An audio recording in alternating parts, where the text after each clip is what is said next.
Rock Point Church. Pastor Ken here, and I want to share a verse with you that's found in my favorite book of the Bible, the book of James. It's in chapter 4, verse 7, and it reads, "So humble yourselves before God, resist the devil, and he will flee from you." When my son was about 3, 4 years old, he loved catching lizards. He'd go out in the yard, he'd stalk them, slowly, patiently go up to them, reach out his hand, and at the last minute, he would snatch him. One day he saw this one lizard, large one, on the fence, and his eyes lit up, and he went stalking it, slowly got next to it, and as he got there, he reached out his hand, and right then the lizard started to move, and he snatched it.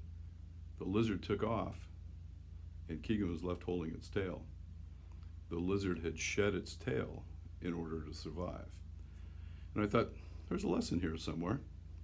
So if we look at in Genesis,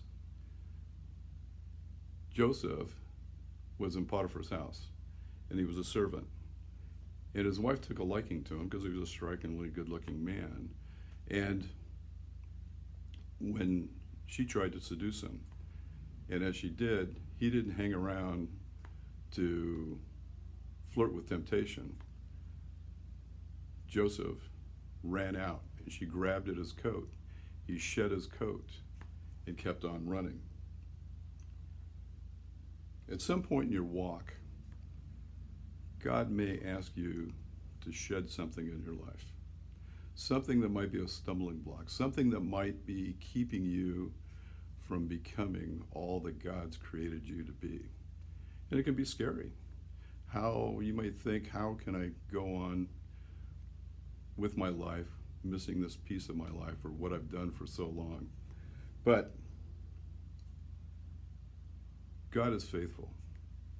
And if God is asking us to shed a stumbling block in our lives, something is keeping us from becoming all that He's designed us to become, we have to know that He's faithful to replace that. We know that He has to be faithful to give us the encouragement, to give us the strength to be able to do this. I want to read a quote from Corrie ten Boom from her book, and it kind of speaks to what we're talking about right now.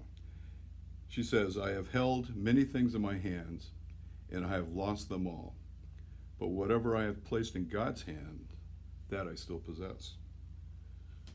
So fellow Christians, pray about this. Is there a stumbling block in your life? I know I've had many stumbling blocks in my life that I've had to work through, to shed, to cast off, to be able to move closer to God. So ask God to reveal if there's something that's keeping you from becoming all that God wants you to be, all that He's designed you to become, and shed it and move on. God bless you, Rock Point. Have a great day.